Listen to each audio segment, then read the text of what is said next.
Everybody, welcome back again to the Heel Report, which is part of TarHeal247.com. I am Tar Heel 24/7 publisher Andrew Jones. He is longtime college, AAU, and high school coach, our director of basketball recruiting and analyst here at Tar Heel 24/7, David Sisk. And David, we are here to discuss Carolina freshman Caleb Wilson. He is getting a ton of hype.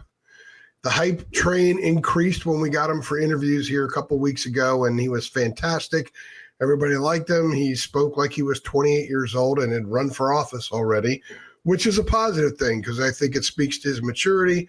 It speaks to his basketball IQ, the way he talked about the game, and also just sort of a general comfort of being on a stage like Carolina, something that he chose and he wanted to be a part of because of the stage, because of how the world will watch him play basketball. I think all those boxes are checked before he ever takes the court for an official game. What I want to ask you is, what kind of player is he today? And we'll then discuss maybe the evolution of his game over the next several months. Man, he looks like a tremendous prospect. And, you probably, I wouldn't be the only one to say you're thinking about what you can get out of him in 1 year. Yeah. Because, he's got everything you need on the next level. Is he have NBA athleticism? Check. Does he have NBA size and length? Check. And when you look at him, 6'10", and he's got a lot of athletically perimeter skills. Now that deep range shot is still, he's working on it. So, that's probably the big thing right now. But he's gotten bigger and stronger I started watching him early on in his high school career. He played for a real good friend of mine, Norman Parker, with Georgia Stars. And he wasn't on a great team, and not a lot of people were watching him. They were watching some others at EYBL events. And I was one of the few guys there, but man, you could just tell then he was a 6'7" skinny kid who was trying to learn how to play on the perimeter. And I'm really kind of blown away with how his perimeter skills have improved, how he handles the ball, how he passes it. He can get to where he wants to go with either hand, but just size, length, athleticism, 6'10". He's got that kind of length. He's a jumping jack, pogo stick. He could run. He does just a lot of stuff that a lot of faster guards do. And just watching him run the floor, there was a putback dunk in the exhibition game where, he sprints the floor and the shot goes up and he just goes over. I believe it was Brown, and just took the rebound away from him and didn't have to reset or duck or anything like that. And he had that quick second jump, went right back up and flushed it. And then you see some moves with the ball that he has, just step backs, one-step turnaround, really good between the legs, goes right hand, goes left hand, just a lot of tools. He shot a jump hook, and I had the tweet up, and the guy froze the pitcher at the release point. He was guarded by Stevenson, and Stevenson's forehead was about at Wilson's belly button. He was so high up on his shot. Just things like that. It was a beautiful release, beautiful jump hook. So he's got a lot of tools. He's athletic. So I'm looking for a really good year out of him. There's a lot to unpack with his game, and we're going to do that here. We're going to get to the shooting in a little bit. I want to get to some of the other, I like to call intangible stuff. I heard a story about someone seeing him in the Smith Center at like 10:30 one night working on his handle. Mm-hmm. Just working on his handle. And the next morning he's there at 6:30 working on his jump shot. Here's a guy who wants to be great. He wants to be great and known for being extremely well-rounded. He wants to show that there's a fullness to his game. And he works on those things. It's not lip service. There's a legitimate work ethic there. And he even said that as hard as he thought he worked before, he's worked so much harder the last few months. He's gotten into stuff like Aristotle and Messages of the Day. He's really kind of zoned in on becoming great because he understands how good he can be. And he understands it in a way that I think is useful, not boastful. And because of that, I see a guy who is going to be willing to do a lot of things for this team to help them win games, because he might be one of those dudes where the most important stat is the win column. A guy like Seth Trimble, most important stat is the win column. And it's refreshing to see that with a big-time freshman, especially someone who's capable of doing that. A couple of things that I remember you saying previously about him, and this was long before he even arrived in Chapel Hill, or not too long, but sometime in the spring before he arrived in Chapel Hill, was you said he's one of these guys that can see a ball, it can be off a Tar Heel, it's going out of bounds, and he'll kind of reach for it, dive for it, lunge for it, whatever the case may be, hit it off an opponent, have it go out of bounds, and he's pointing, helping the ref out, making the call for the ref, and excited about keeping the possession for Carolina. I think when you start with that and then you mushroom to everything else, that's the kind of dude this fan base is going to love, and that's the kind of dude you win games with. He, in high school, it's kind of unique. Now, it wouldn't have been unique a long time ago, but it's unique in today's day and age. So if you take the high school part of it, he played at Holy Innocents in Atlanta, Holy Innocents Episcopal. And that's where he was at the entire time. And he could have gone, and I'm not saying anything bad about this. I understand exactly why players do it. He could have gone to Prolific Prep. He could have gone to Montverde. And he chose to stay at that school in Atlanta. So I think it tells you a little bit about loyalty. And that's a trait we see today. We don't see near as much of it as we used to. So I think he's got that in him. I also think in a place like Holy Innocents, that's a pretty renowned school in Atlanta. And I think that's a school where they wear uniforms. He's getting a top-notch private education. There's a structure there. So when you talk about things, you talk about the Aristotle quotes and things like that. And evidently, even coming in as a freshman, I think one of the things that people really like about him, he's taking the student part of it very seriously.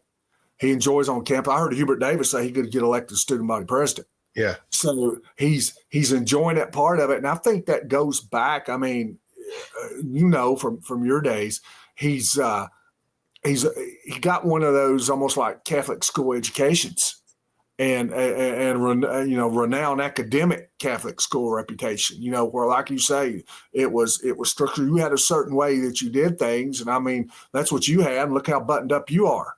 So I graduated from a public high school, so my back bad, to public school. No, I had 2 years of private. We tried. But anyway, private school told me, no, you're not for us. You got to go, pal.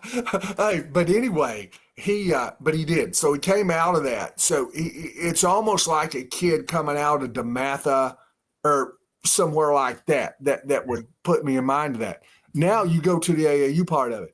He played with the Georgia Stars for Norman for a long time, and late in his 17-year-old season, he switched over to the Knight Riders, and I don't believe Norman ever had a problem with that. I think he did that with Norman's blessings. But when he went to the Knight Riders, who, along with another team out of California, were going to be the two best teams going into Peach Jam, and that was the whole deal to win a Peach Jam. The Knight Riders had Jackson Richardson, but they also had the Boozers. So he's playing with the Boozer twins. And so when he goes there, he's going from a place where the team wasn't quite as good or wasn't as good. He was the big dog on that team. And he goes to the Knight Riders. And he's probably the third option. So he knew he wasn't going to get the touches. He knew he wasn't going to get the looks. And if you look at his numbers, he was averaging right around 9 or 10 points a game and about that many rebounds. But he was willing, and from watching him play, he fully embraced going in and do the dirty work. He just wanted to win. So when you talk about a guy doing a lot of different things, he had to change who he was totally from Holy Innocents and the Georgia Stars to the Knight Riders. But he knew that would impact winning, just like you said, and he was very willing to do it. He wasn't worried about being a star. He wanted to win, and he was willing to do the things it took. So I think all the way around, to me, that's impressive.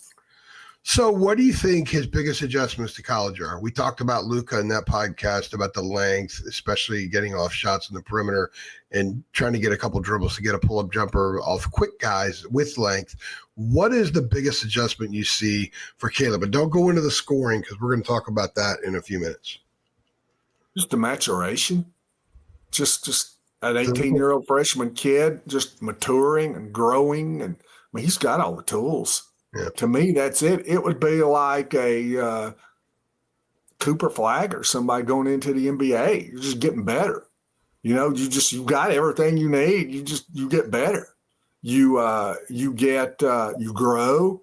You get used to the game. You just every time you get out on the floor, you become more of a finished product, and it grows and grows and grows and grows. So, to me, that's the whole issue. Is he's an 18-year-old kid right now. He's going to look different in February than he looks in November, and he should. And when you watch him in the NBA and when he's 22, 23 years old, you'll kind of laugh and say, that's not the kid I remember as good as he was when he was a freshman at North Carolina. Look how he's developed. And so I think it's just a whole process of developing. How about the fact he's going to play with a big guy in Henry? He's going to be 22, I think, in March. Seth will be 22 in March. Kyan Evans will be 21.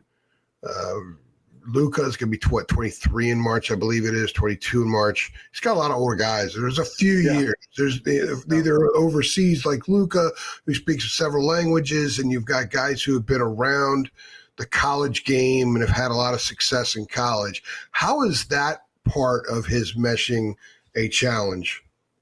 It's not a challenge. It's great because a challenge meaning he's got to get used to playing with older guys who are really damn good too. Yeah, but let me tell you something. Those examples may be one thing that showed him about he may have already had it.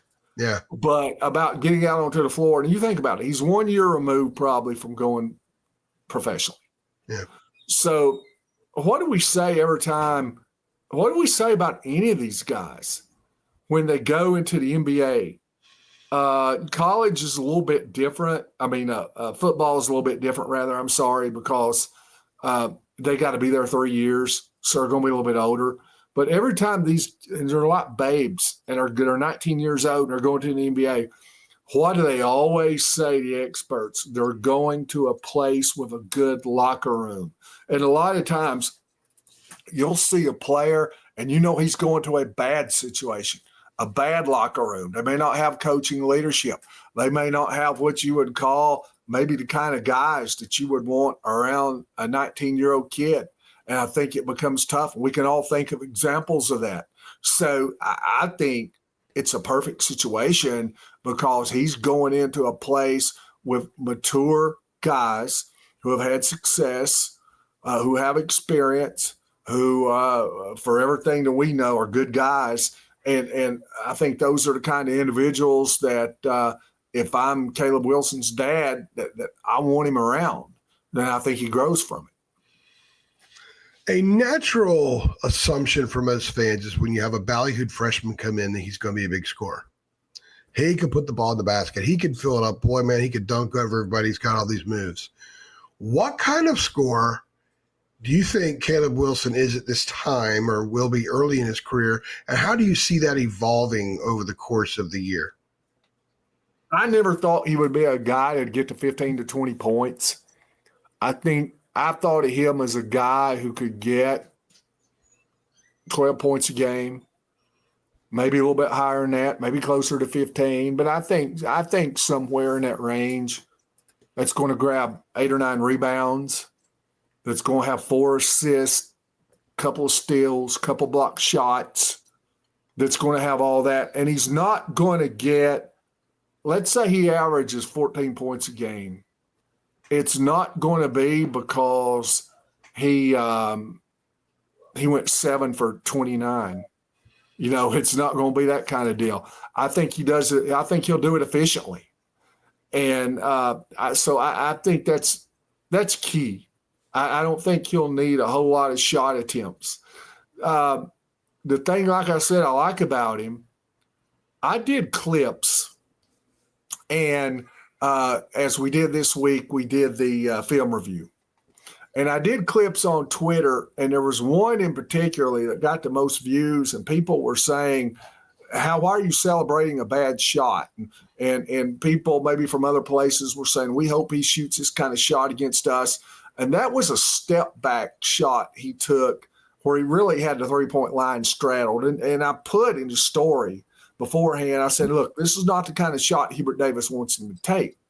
But my point was, look at the quick twitch athleticism into the shot that he had. 6'10" guys are not supposed to have this. Yeah. I mean, he's got that dribble on a string. He's changing directions. He's in and out like a rabbit. And then you take him, he could go left-handed. Like I said, he can go right-handed.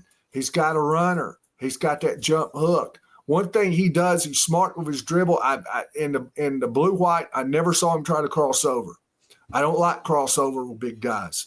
Crossover on the perimeter, you've got smaller defenders. They're set up on you. You cross over right into them, and they get the ball. He goes between the legs. That allows him to step through and get his shoulder into the defender, and now he can get to the rim. So he's got them beat, even for basically side to side. So I think he understands that. I think he knows what works for him, and that's been an impressive thing already. I think he knows what works. Now, bad shot selection or anything, I'm not worried about that. I think Hubert Davis and the coaching staff will reel that in. And we've already talked about, I don't think he's the kind of kid that will say, forget that, I'm going to get my shot. I don't think he's going to be like that. I think it's going to be efficient. And I think going in right now, he already knows what works for him. So I think he can play to some strengths. And look, if North Carolina wants to run, and I think Hubert wants to do that with this line, if they want to run, man, you're talking about a gazelle out there on the open floor at 6'10", who's long and can jump. And so I just don't think there'll be many people in America that can keep him up with him in that type of game. He can rebound, turn, and start the break and then finish it. Yes, and brings it up the floor. That's a great point. He did all the time. He said that. Rebound, bring it up the floor. Absolutely. He said, I can get us into a set. Yeah. And by the way, the between the legs, that's what he was working on at 10:30 at night. Yeah. And that's He was working on going between the legs.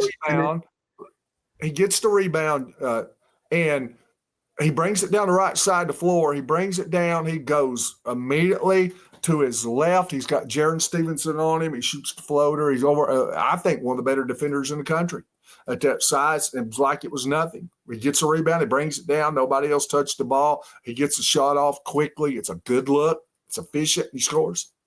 We talked a little bit about the defense, but in talking to some people around the program, when I mentioned he's considered, and I know you've said very positive things about his defense before, and when I tell them that, they start nodding right away. Yeah, this kid could be a plus defender right out of the gate. And again, it goes back to willingness. Defense is so much about willingness, and we've already articulated his willingness to do a lot of things. At the ACC level, especially at the 4, when he's going to go against pretty athletic guys, and he's athletic, but he may have to slide over to the 5 occasionally, depending on what's behind Vasar and how Zayden High in particular pans out. There might be times where Caleb has to slide to the 5. How do you see him handling things defensively in either with a smaller 4 or having to go play a bulkier 5 at times to spell Henry if there's foul trouble, injuries, and maybe Zayden High, James Brown combination isn't cutting it? I think he'll be fine either way. I mean, he came in as he was considered probably the best defender in the 2025 class. But he's, trust me, him getting mismatched on perimeters, that's not going to be an issue because he's plenty quick enough and he's got that length. So I think he's very switchable. His versatility is a huge strength. Now, I believe that going over to the 5, I liked what I saw from Hyde Brown a little bit. I think they both improved. I think the game slowed down for both of them. I think you've got more insight into that than what I have. From what I know is just what I watched. You know what you're hearing behind the scenes.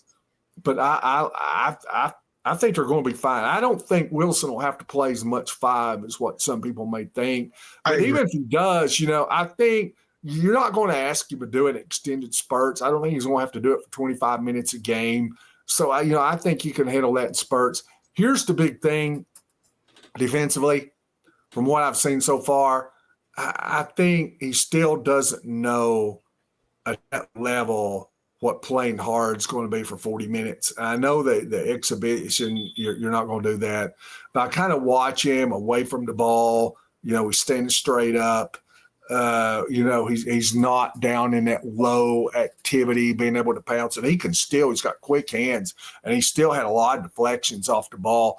But I think as he goes and he understands, hey, this is how hard I've got to play every possession, particularly off the ball when I'm in help side, because that's where a lot of his cleaning up is going to do. It's not going to be on the ball. It's going to be him coming off on, in a lane, and that's where he impacts shots. So I think that's going to be an adjustment that we will see get greater and greater. And I think if you go back and watch him, and you do this with everybody, not just him, you'll see guys playing harder in February than they do in November. Is it because they take it seriously?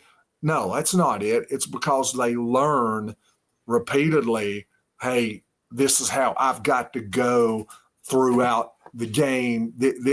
I may have not have known I've got to do this on this play. I've got to slide over, like you said, or I've got to be in this stance throughout, or I've got to be talking this much. But that by 20 games in, you understand it more than you do on the first night.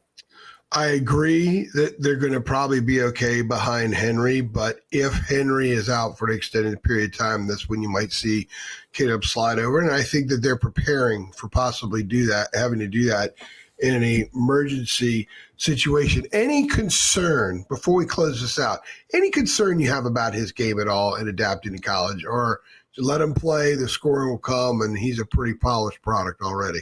No, I like what they got. Like I said, I'll finish the way I started out. How much can they get out of him as a freshman?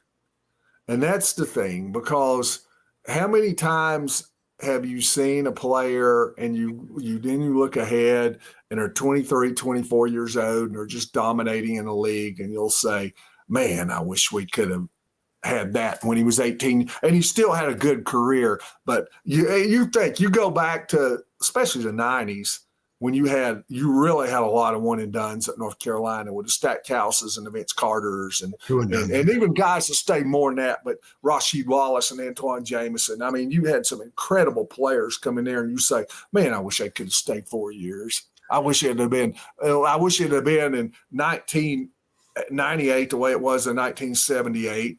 And I think Caleb Wilson can be put into that category that in February 2026, that's not going to be his max potential. That's not going to be the way he is in 2031. Yeah. But we hope that he can be as good as he can be by the end of the year. And I just hope that, man, he can really just take off as a freshman. So Carter and Jameson's sophomore year was the year they went to the Final Four and lost to Arizona. That was when Arizona beat like 3 straight number 1 seeds. Had Stackhouse and Wallace stayed, and McGinnis, by the way, stayed 4 years, they would have been seniors on that team as well. Imagine that. And then, of course, I think everybody would like to have seen Jameson and Carter come back for a 4th year, and Weber State never would have happened. So It's amazing. You're so right about that. I cannot wait to see Caleb versus AJ DeBanza up close courtside in Salt Lake City next week. It's going to be a thrill. So much of it is because the newness of this team is very exciting, but also the potential and the many different parts that I really am intrigued by are going to make this a nice diversion from the football fiasco that we're covering as well here at TarHeel247.com. And you can access all that stuff, inside information, tons of analysis, and an incredible message board community that is loaded with a lot of people who know a ton, and a lot of people who say a ton. It certainly is a source of entertainment. You can have all that. Come on over to our site, sign up. It's a drop in the bucket, guys, and you can have access to everything you'll ever want about Carolina football, basketball, and recruiting. He's David Sisk. I'm Andrew Jones, and we appreciate you stopping by. Thank you.